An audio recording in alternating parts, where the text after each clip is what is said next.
Apa ya, surganya Kristen dipenuhi oleh para pecundal gitu.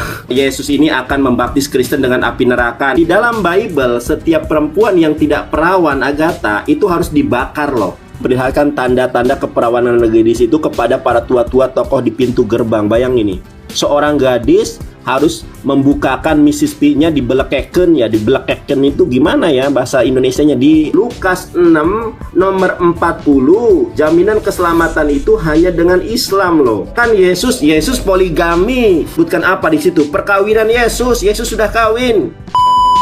Nomor 11, Yohanes Pembaptis mengatakan bahwa Yesus ini akan membaptis Kristen dengan api neraka. Matius 7:21, siapa yang menyebut Yesus tidak bakal masuk surga? Tidak dijawab. Si Agatha mah kan kata-katanya itu terlalu vulgar. Saya sebagai seorang laki-laki, ada seorang perempuan yang belum menikah sudah tahu orgasme, sudah tahu nempel metu, sudah tahu, ini kayaknya berpengalaman banget dari mukanya ini ya. Dan di dalam Bible, setiap perempuan yang tidak perawan Agatha itu harus dibakar loh. Anda belum pernah melihat? Nih, ya, bahkan di dalam Alkitab itu, di dalam Bible, setiap perempuan yang tidak perawan harus Mrs. P-nya itu harus dibelekeken. Apa belekek itu bahasa Sunda ya. Teman-teman, ada nggak bahasa Indonesianya belekek? Ya. Di dalam bahasa Sundanya, ini dibelekekin. Bayangin nih, ayat Alkitab nih, ayat Bible ya. Ayat Bible nih. Ulangan 22 nomor 11, maka haruslah ayah dan ibu gadis itu memperlihatkan tanda-tanda keperawanan gadis itu kepada para tua-tua tokoh di pintu gerbang. Bayang ini, seorang gadis harus membukakan Mrs. P-nya, dibelekeken ya. Dibelekeken itu gimana ya bahasa Indonesianya? Di apa sih? Di ini nih, tahu belah duren? Nah, dibelekeken namanya itu, dibelah duren. Bayangkan, inilah ajaran Bible. Makanya Agatha ini terlalu pasif. Ngomong orgasme, pengalaman kayaknya di orgasme dia. Ngomong peltu, ngomong cerot. Aduh ya Allah, seorang perempuan lo ngomong kayak gitu udah berpengalaman Agatha. Memang menurut Yesus apa ya, surganya Kristen dipenuhi oleh para pecundal gitu. Baik, jadi di dalam Kristen teman-teman, mohon maaf apabila kata-kata saya begitu terlalu menyakitkan. Di dalam Kristen memang tidak ada jaminan keselamatan. Coba tunjukkan. Saya kan bertanya kepada Anda, di mana dalilnya Yesus menebus dosa? Satu nih dalilnya kan. Kemudian dosa apa yang ditebus? Dosa asal atau dosa yang berjalan? Kalau dosa yang berjalan, di mana dasarnya? Karena menurut Yesus Matius 5:20, siapa yang agamanya tidak lebih benar dari Yahudi, maka tidak akan masuk surga. Pertanyaan berikutnya, apa agama yang benar? Apa agama yang lebih benar dari agama Yahudi? Di mana agama yang lebih benar itulah yang akan membuat kamu masuk surga. Ternyata Lukas 6:40, agama yang lebih benar itu agama Islam. Kenapa kalian tertutup pintu hatinya? Jelas-jelas Bible mengatakan, Lukas 6 nomor 40, jaminan keselamatan itu hanya dengan Islam loh. Ya, bahkan Yesus poligami. Yesus tadi menurut Martin Luther Wycliffe, Anda tahu nggak Lukas 7:38 menyebutkan apa di situ? Perkawinan Yesus sudah kawin. Nih, saya nggak mau bahas itu. Saya mau membahas bagaimana jaminan keselamatan ini Lukas hanya ada tadi? dalam Lukas Islam. berapa? Sorry, saya sudah menunjukkan berapa kali. Lukas berapa, Nandar? Lukas berapa?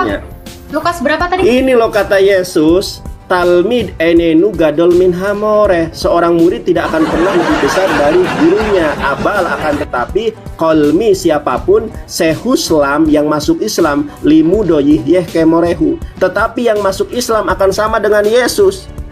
Itu menurut Yesus loh. Jadi Yesus dengan saya sama. Yaitu apa? Penduduk kerajaan Allah. Itu kata Yesus. Sekarang saya pertegas kepada Anda. Di mana dalil dosa Kristen ini ditebus yang sudah wik-wik? Oh yes, oh no, kayak Agatha nih. Oh yes, oh no, ditebus. Dosanya di mana dalilnya? Kemudian yang kedua, dosa apa yang ditebus? Dosa yang berjalan atau dosa yang dosa asal? Yang ketiga, di dalam Kristen ini upah dosa adalah maut. Ya, kalau kamu berdosa ya masuk neraka. Apakah ada api penyucian di dalam agamamu? Coba jelaskan, dalilnya mana? Sebutkan. Jangan lain ditanya, lain dibahas. Ingat, banyak orang yang akan mualaf karena kamu tidak bisa jawab pertanyaan saya. Jeder. Oke, tadi Lukas berapa? Lukas berapa tadi? Yang Lukas Yesus 6 menikah. 40. Lukas 7 nomor 38. Yesus dicium sama istrinya. Oke, yang kehidupan agamamu tidak benar itu di berapa? Di mana ayatnya? Makanya kalau lagi ngomong tuh dicatat. Iya, gue tadi berapa? Oke, Jikalau oke. kehidupan agamamu, coba Matius 5 nomor 20. Matius 5 nomor 20. Iya. Bisa bahasa Terus. Ibrani kan? Bahasa Yunani bisa? Bisa. Bisa. Coba bukakan dulu sebelum ke situ. Coba. Oke, gua ya ini waktu lu 5 ayat berarti ya. 20 itu agama atau kebenaran kita akan lihat ya. Oke. Baik. Ya. Buka. Baik, boleh. Ini waktu lu kalau ya. dia mau jujur ya bisa bahasa Yunani. Ya. Boleh. Bukan Mau agama, mau kebenaran, oke. Baik ya. Coba. Matius 5 nomor 20 ya. Ayat 20. Ya, baik, saya baca ya. Ini waktu kamu tapi ya, jangan Nggak lu bilang apa-apa, nggak apa-apa. waktu. Nah, ini teman-teman ya, yang mengatakan agama ini adalah Yesus ya. Coba saya baca terjemahannya dulu. Loh, kenapa? Ini saya baca dulu terjemahannya. Maka aku berkata kepadamu, jika hidup keagamaanmu tidak lebih benar daripada hidup keagamaan ahli-ahli Taurat dan orang Farisi, sesungguhnya kamu tidak akan masuk ke dalam kerajaan sorga. Ini saya tidak ngarang. Ini terjemahan LAI ya. Bahasa Yunaninya. Baik Bahasa ya. Yunaninya. Ya ini, saya bahasa Yunaninya ya. Lego garhiumin hoti eanme perisiate he di kayo sune human playon ton Kata agama yang mana? Kata agama yang mana? Sebentar dulu. Lego gar human hoti eanme pereseu se he di kayo sune human playon ton grammateon kai parisayon how men Yang mana kata agama? Aduh. Lanjut loh, ayo. Mana kata agama? Nggak usah sampai atas. Kata agama yang mana? Oke, sebentar dulu. Ini Kata agama. Gramateon. Ayo, Hah? Gramateon ini. Gramateon, coba kamu buka Gramateon. Iya, saya Artinya. baca ya. Parision haume eselete eisten basilian ton oranon. Ya, coba Oke, kata Gramateon. agama di mana di situ? Ya, ini yang justru ini terjemahan Apa ini yang kata saya agama berarti. di situ Nah, mana? sekarang oke. Oke, ini Ternyata saya di sini adalah amal saleh atau kebenaran, bukan agama. Iya. Sekarang yang menyebutkan agama siapa? Waktu gua. Stop. Oke, silakan. Di mute. Ya, dari situ kan kita tahu ya bahwa si Nandar ini ya tahu bahasa Yunani, tapi dia nggak tahu keagamaan di situ nggak ada ya. Dia ini terlalu banyak bertanya, saya sibuk menjawab. Tapi ya, saya agak bingung ya. Kalau di Islam dikatakan ya, keselamatan itu ada. Saya mau bawa hadis Muslim 4971. Hadis Muslim 4971. Agak lain ya. Ternyata kalian ini pagan ya. Mengkorbankan manusia. Oke, hadis Muslim 4971. Kamu cek ya Nandar ya. Aku agak ngeri loh. Ngeri ya, kalian yang buat dosa orang Yahudi dan Nasrani yang nebus, anjay. What the fuck? Ya, agak lah. Nih, kalau kita baca ya Nandar ya, aduh, ini ngeri loh. Tuhanmu nggak ada kerjanya ya. Bukannya Tuhannya gitu yang nebus kalian. Ini ya, ini saya bacakan ya.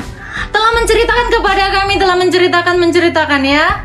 Ya, dari Nabi kau nih ya, sallallahu salam bersabda ya, di hari kiamat kelak sekelompok dari kaum muslimin yang akan datang membawa dosa mereka sebesar gunung Wideu.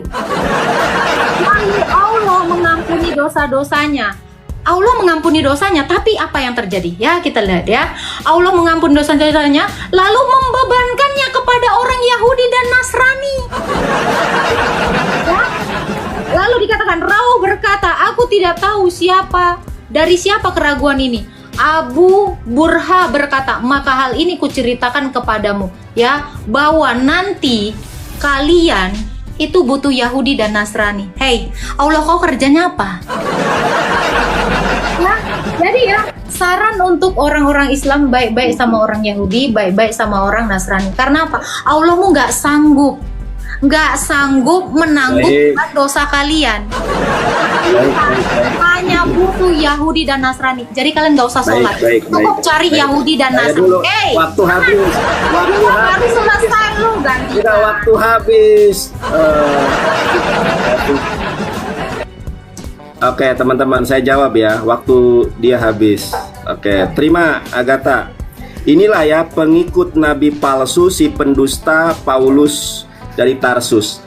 Dia menyalahkan, kata dia, Nandar, bukan agama di situ. Ini loh, Agatha, lihat nih ya.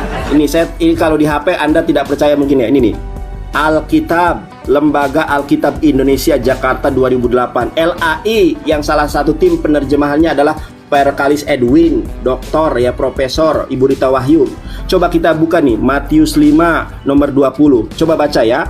Maka aku berkata kepadamu, jika hidup keagamaanmu tidak lebih benar daripada hidup keagamaan ahli-ahli Taurat dan orang Farisi, sesungguhnya kamu tidak akan masuk surga. Jadi kamu menghina LAI, salah terjemahan begitu. Saya hanya membacakan apa yang ada di sini loh, yang tertera loh. Kata Yesus, kalau kamu agamanya tidak lebih benar dari Yahudi dan Farisi, maka tidak akan masuk surga. Kamu kok menyalahkan terjemahan agama di sini? Sementara yang menerjemahkan agama di sini adalah lembaga penerjemahan yang diakui otoritasnya di Indonesia, bahkan di Asia. Loh, berarti gabrul juga LAI kan? Kamu mau menerjemahkan di dalam Matius 5 nomor 20 sebagai apa? Matius 5:20 sebagai kebenaran. Tetap saja saya ganti ya terjemahannya sesuai dengan yang kamu suka. Bahkan Romo Danielmu itu saja menggunakan terjemahan ini. Berarti kamu lebih hebat dari Romomu itu. Romomu suruh berdebat dengan saya kalau berani, tak babak belurin seperti kamu. Nah teman-teman, kalau seandainya kita ganti terjemahannya, baik ya, apabila kesalehanmu, apabila kebenaranmu tidak lebih benar dari orang-orang ahli Taurat dan orang-orang Farisi, kalian tidak akan masuk surga. Menurut Yesus, kalau kesalehanmu tidak lebih benar dari Yahudi, itu tidak akan masuk surga. Lah kamu ngomong saja orgasme, peltu, ejakulasi dini. Bagaimana orang solehah ngomong semacam itu? Menurut Yesus saja kamu tidak akan masuk surga, itu menurut Yesus loh. Jadi di dalam Kristen, jangan lari, jangan garuk-garuk kepala. Jadi di dalam Kristen tidak ada jaminan keselamatan. Tuhannya palsu, ya. Bahkan Roh Kudus saja makhluk ciptaan Tuhan disembah. Saya tunjukkan ya, Roh Kudus itu makhluk ciptaan Tuhan loh, disembah. Zakaria 12 nomor ke-1. Nih saya tunjukkan Agatha.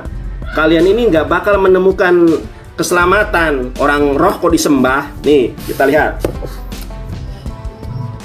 Teman-teman lihat nih, ucapan ilahi firman Tuhan tentang Israel. Demikian firman Tuhan yang membentangkan langit dan yang meletakkan dasar bumi dan yang menciptakan roh di dalam diri manusia. Ternyata Roh Kudus yang ada di dalam diri Yesus adalah diciptakan. Nih, saya baca di dalam bahasa Ibraninya ya.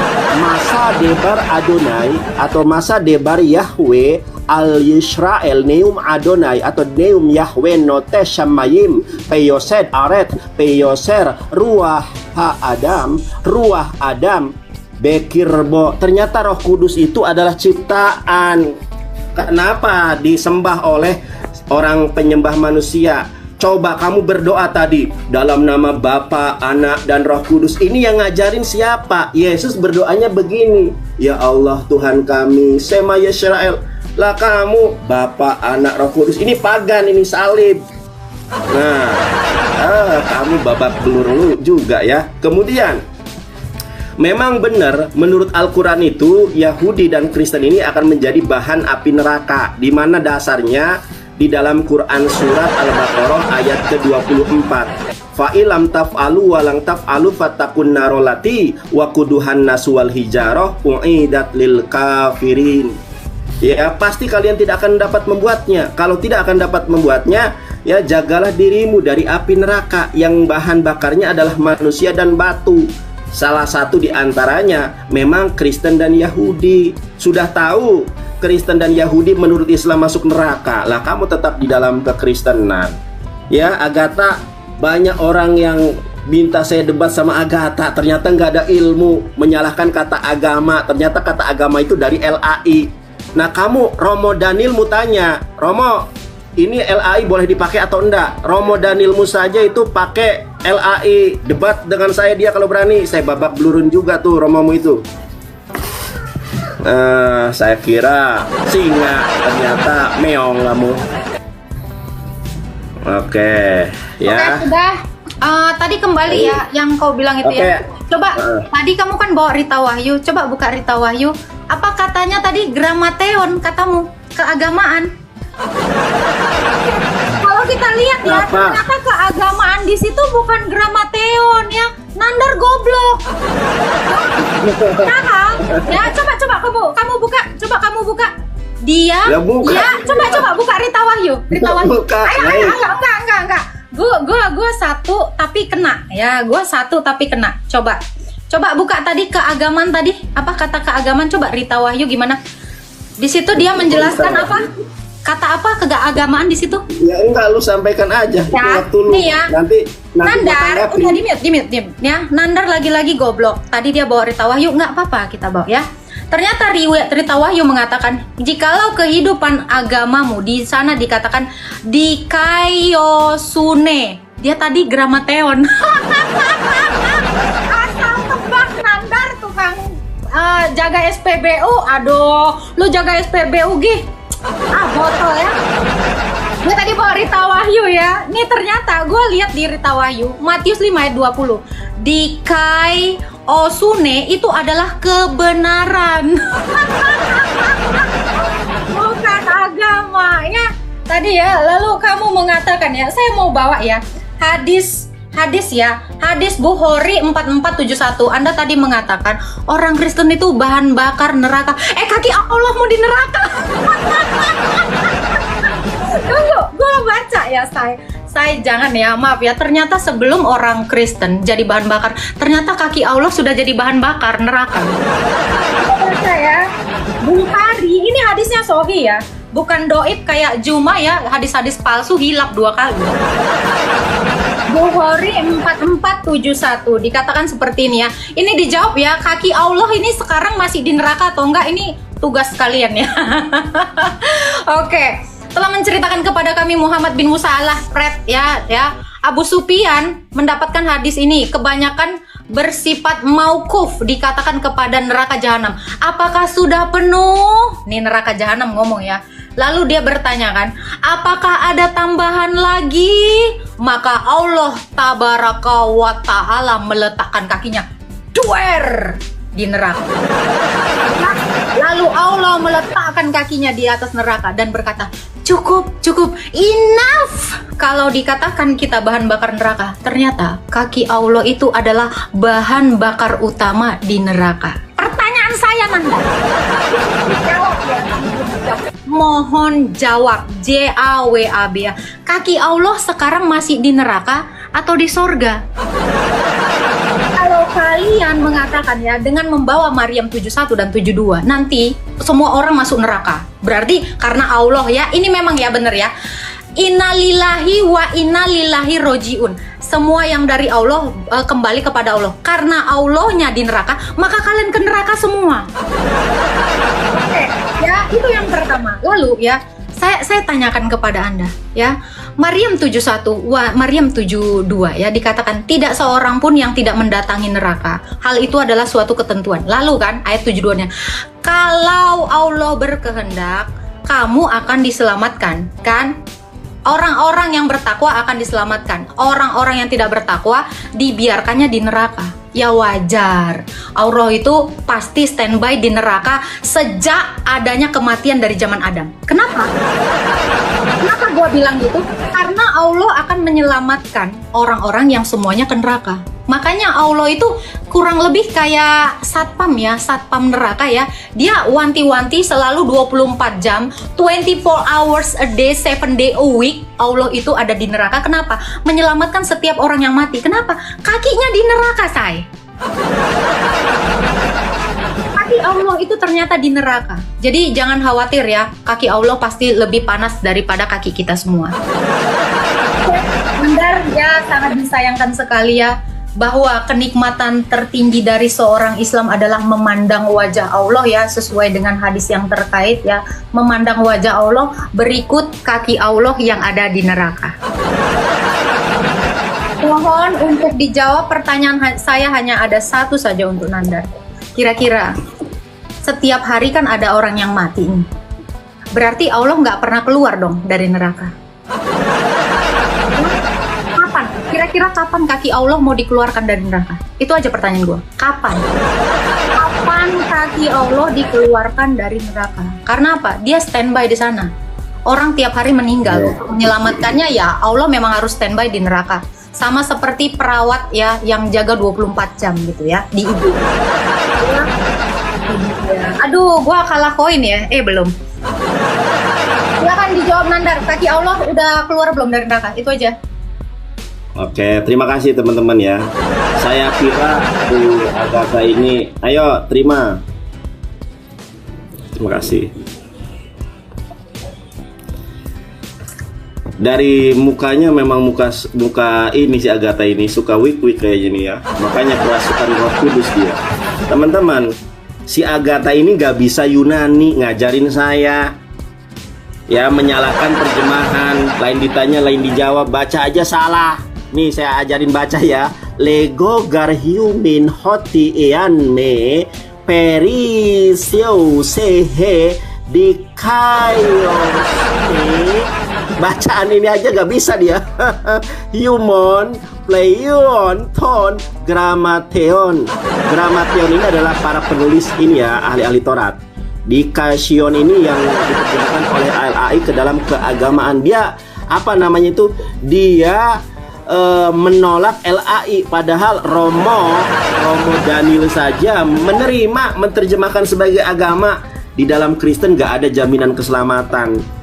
Dia lari kemana-mana. Saya kira berilmu, ternyata cuma penghujat ya. Kalau menghujat, Yesus juga masuk neraka. Ya, saya tunjukkan Yesus masuk neraka ya. Karena kamu menghujat, saya akan memberikan data menurut Bible Yesus masuk neraka. Kaki Allah teman-teman, dulu perhatikan dijawab. Ini. Kaki Allah dulu. Yesus masuk neraka, jangan di-mute Agatha. Giliran aku di-mute kau nih. Tetapi aku berkata kepadamu, setahil ya atau botol harus diserahkan ke dalam neraka yang menyala-nyala. Ternyata Bible sudah menghina Yesus. Kenapa? Ternyata yang menyebut orang lain botol itu Yesus. Nih teman-teman lihat nih. Hai kamu orang-orang botol dan orang-orang buta, apakah yang lebih penting emas atau baik? Yesus ini suka menghardik. Ajarannya ajaran kejam teman-teman. Ajaran ajaran radikal ya. Saya tanya apa, jawabannya kemana-mana. Saya kira banyak pihak yang kemudian meminta saya diskusi dengan Agatha. Cuma memang dia ini wanita yang gak bener kayaknya. Omongannya itu gak jauh dari selangkangan, sumpah. Aku juga ngeri denger-dengernya ya. Dia Agatha ngomongnya orgasme lah, ejakulasi dini lah, peltu lah. Aduh, ini memang perempuan kayak di dalam Kidung Agung nih ya. Betapa cantik, betapa jelita engkau, hai tercinta di atas segala yang disenangi. Sosok tubuhmu seumpama pohon kurma, dan buah dadamu adalah gugusannya. Mungkin itu ayat-ayat yang menjadi inspirasi Agatha. Yang saya tanya, nggak ada satupun pertanyaan yang dijawab. Tolong ya, buat orang-orang Kristen, silakan Anda berenung di dalam hati Anda terdalam. Jawab pertanyaan saya ya. Menurut Yesus, apabila keagamaan kalian tidak lebih benar dari Yahudi, tidak akan masuk surga. Menurut Yesus, siapa yang menyebut Yesus Tuhan tidak akan masuk surga. Berjalan. Nah, dosa apa yang ditebus? Apakah dosa berjalan atau dosa asal? Di mana dasarnya? Kalau dosa asal yang ditebus, di mana dasarnya? Kalau dosa yang berjalan ditebus, kok menurut Yesus kalau yang melakukan keinginan daging tidak bakal masuk surga? Yang weak tidak akan masuk surga. Bahkan yang bisa masuk surga itu adalah orang-orang yang masuk Islam. Kamu bilang Yesus tuh kan itu kakinya tuh, udah boleh menghujat nih. Kaki nggak sopan dia pakai kaki nih. Sako itu dia tuh lihat tuh kakinya teman-teman. Tuh kan dia memperagakan gaya ini, gaya kepiting ini, apa namanya, gaya teks dia. Waduh, si Agatha ini ternyata cuma perempuan ini ya. Ini perempuan BO, ada open BO kayaknya Agatha ini ya. Agatha, saya rasa kamu memang nggak bisa menjawab pertanyaan saya karena di dalam Kristen memang tidak ada jaminan keselamatan.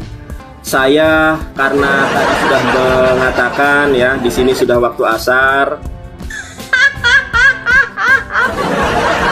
Oh ya, jadi teman-teman Kristen nggak usah takut ya.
Oke, baik teman-teman, itu tadi video yang sudah kita dengarkan, sudah kita tonton, dan sangat menarik sekali bahwa diskusi ini sangat panas ya antara Agatha dan Nandar, di mana mereka membahas banyak topik, dan di situ kita bisa lihat bahwa Agatha bisa menjawab semuanya dengan baik dan dengan data yang sangat jelas, dan tidak ada hal yang meragukan. Nah, sebaliknya Nandar sendiri dia menanyakan banyak hal yang tidak masuk akal sebenarnya, yang tidak perlu dijawab, tetapi Agatha tetap menjawab karena untuk meluruskan asumsi-asumsi yang tidak tepat. Jadi di situ kita bisa perhatikan bahwa banyak sekali asumsi dan anggapan-anggapan yang salah tentang kekristenan. Mereka membuat sebuah asumsi dan menganggap itu sebagai kebenaran, tapi setelah dicek, setelah dijawab oleh Agatha, semuanya itu tidak tepat. Dan Nandar sendiri terbungkam dengan hal itu. Dia tidak bisa membuktikan atau membantah jawaban dari Agatha, bahwa dia bisa menepis segala tuduhan dari pihak orang Muslim. Ya, memang mereka punya banyak sekali cara untuk menjatuhkan atau menjelek-jelekan atau mengolok-olok kekristenan. Di situ kita bisa perhatikan bahwa semua yang mereka tuduhkan itu tidak ada yang berdasar. Mereka ambil ayat itu untuk ayat Alkitab untuk menyerang, tapi yang mereka ambil hanya sepotong-sepotong saja, tidak melihat konteks sebenarnya. Bahkan dengan terjemahan bahasa Yunani ataupun bahasa Ibrani lebih jelas lagi bahwa apa yang mereka tuduhkan, jadi ya memang banyak sekali yang mereka tidak perhatikan, bahwa dari terjemahan yang berbeda pun, dari terjemahan bahasa Yunani, bahasa Ibrani, itu menjelaskan lebih lengkap lagi, lebih jelas lagi konteksnya. Dan di situ bisa kita lihat bahwa mereka memberikan tuduhan yang tidak tepat, ataupun tuduhan itu tidak berdasar, karena mereka menerjemahkannya atau menafsirkannya seenak saja, tidak ada cara yang tepat. Jadi ya, memang kebanyakan orang mereka hanya melihat ayat di Alkitab itu sepotong saja, tidak melihat konteks secara penuh, sehingga mereka mengartikannya salah. Karena arti dari sebuah ayat itu harus melihat konteks secara jelas, secara lengkap. Jika tidak melihat konteks, mereka akan menganggap ini ayat yang mungkin mereka anggap aneh atau tidak sesuai. Tetapi itu yang menjadi tugas kita. Kalau kita membaca Alkitab, tidak hanya sepotong-sepotong saja, tapi harus dibaca secara konteks yang penuh. Dan itu sangat penting untuk bisa memahami arti dari Alkitab itu sendiri, ayat itu sendiri secara lengkap. Tidak hanya penafsiran secara per ayat saja. Dan harus dilihat juga konteksnya secara lengkap. Nah, banyak sekali orang-orang Muslim yang menyerang orang Kristen dengan ayat-ayat yang dipotong-potong tanpa melihat konteksnya secara lengkap. Jadi itu membuat atau membuat sebuah asumsi yang salah, dan itu mereka yakini dengan cara yang salah. Akhirnya banyak orang yang tersesat, banyak orang yang buat salah paham dengan ayat-ayat yang mereka gunakan itu. Padahal sebenarnya ayat itu punya arti yang berbeda, tapi mereka mengartikannya berbeda lagi. Jadi ya, melalui diskusi itu kita bisa meluruskan semua asumsi yang tidak tepat ataupun tidak sesuai dengan konteksnya. Mereka menganggap semua ayat itu ditelan mentah-mentah saja. Mereka tidak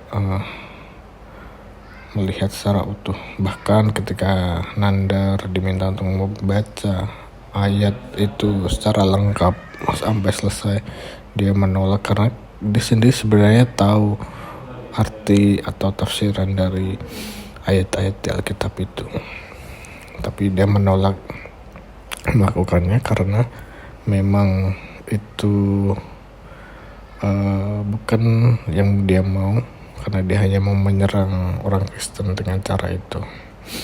Jadi kita sebagai orang Kristen harus hati-hati dalam melihat tuduhan-tuduhannya seperti itu, karena kita juga harus mempelajarinya dengan benar, melihat secara utuh konteks di Alkitab, tidak hanya sepotong saja.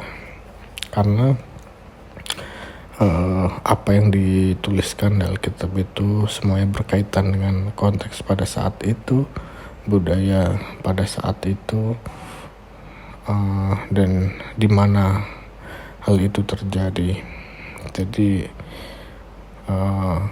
ketika kita melihat sebuah ayat yang mungkin berbeda sekali dengan kehidupan kita yang sekarang, kita harus melihat secara utuh. Kita harus melihat kembali budaya pada saat itu seperti apa, konteksnya seperti apa, karena itu akan sangat berbeda dengan apa yang terjadi saat ini di dunia yang sudah modern dan punya budaya yang berbeda. Jadi kita juga harus hati-hati dengan penyesatan yang seperti itu. Mereka tidak lagi menggunakan cara-cara yang seperti dulu mereka menjelek-jelekan secara langsung, tapi mereka menyerang orang Kristen dengan ayat Alkitab yang mereka tafsirkan sendiri, sehingga orang yang mungkin tidak terlalu paham tentang Alkitab, mereka akan melihat itu sebagai sebuah, ini benar ternyata, kok seperti ini. Jadi kita harus menanyakan pada sumber yang tepat, menanyakan pada orang yang memang punya kapasitas untuk menjawab, bukan justru mendengarkan tuduhan ataupun asumsi dari orang Muslim yang mereka tidak punya motif yang tepat. Jadi ya, dengan adanya diskusi ini diharapkan banyak orang bisa tercerahkan tentang ayat-ayat yang dipakai oleh orang Muslim untuk menyerang kita. Jadi di situ kita bisa paham, konteksnya berbeda. Ini konteksnya, ini artinya seperti ini. Jadi kita bisa melihatnya dengan baik, supaya memang setiap ayat itu punya arti yang berbeda ketika orang itu menafsirkan dengan cara yang masing-masing. Jadi kita harus mempunyai satu cara atau satu konteks, yaitu konteks pada saat ayat itu ditulis ataupun hal itu terjadi, supaya kita tidak menggunakan tafsiran liar kita sendiri.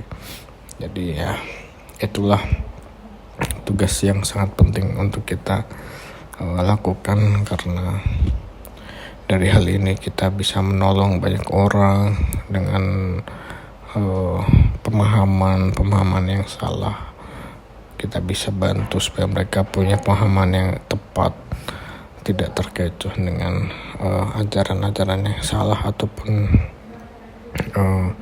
tuduhan-tuduhan yang salah. Dan di situ lebih banyak lagi kita membantu orang-orang yang masih belajar dengan Alkitab, dan kita bisa memberkati mereka dengan cara itu. Jadi mari teman-teman dukung terus channel ini supaya channel ini dapat terus berkembang, dapat terus memberikan edukasi ataupun pencerahan tentang teologi, tentang sejarah di Alkitab, supaya kita bisa menjawab dengan baik tuduhan-tuduhan. Kita tidak merasa bingung atau terkecoh dengan hal itu, karena kita sudah tahu betul apa yang kita percayai, kita tahu betul apa yang mau kita lihat, apa yang mau kita sampaikan.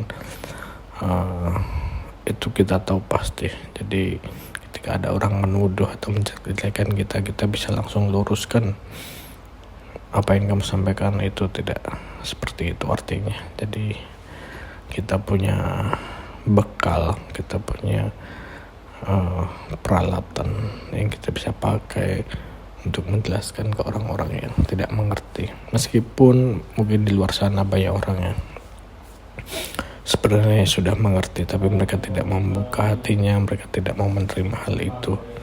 Tidak apa-apa, karena tugas kita hanyalah mengabarkan, menanamkan benih kepada orang-orang. Mau itu diterima atau tidak, itu bukan urusan kita, tapi yang penting kita sudah menabur, kita sudah memberitakan. Karena seperti yang Yesus katakan di perumpamaan tentang penabur benih itu, ada yang jatuh di pinggir jalan, ada yang jatuh di batu-batu, ada yang jatuh di semak duri, tapi ada juga yang jatuh di tanah yang subur. Jadi disitulah buah benih itu akan bertumbuh dan berkembang terus. Jadi melalui hal itu kita bisa terus menabur kepada orang-orang yang belum pernah atau tidak mengenal Yesus, supaya mereka bisa menerima benih itu, dan akhirnya mereka dapat melihat kasih Kristus. Jadi ya, terima kasih teman-teman semuanya sudah mendukung channel ini, sudah menonton sampai di sini. Dukung terus channel ini supaya dapat terus berkembang dan dapat terus memberikan informasi yang baik untuk meluruskan tentang kekristenan kita sendiri. Jadi terima kasih teman-teman semua. Dukung channel ini dengan subscribe, like, komen, dan share ke banyak sosial media teman-teman semuanya, supaya lebih banyak lagi orang yang mendengar tentang Injil Kristus. Dan di situ akan banyak orang dimenangkan melalui firman Tuhan yang disampaikan. Jadi terima kasih teman-teman, dukungan kalian sangat berarti untuk perkembangan channel ini. Terima kasih semuanya. Shalom.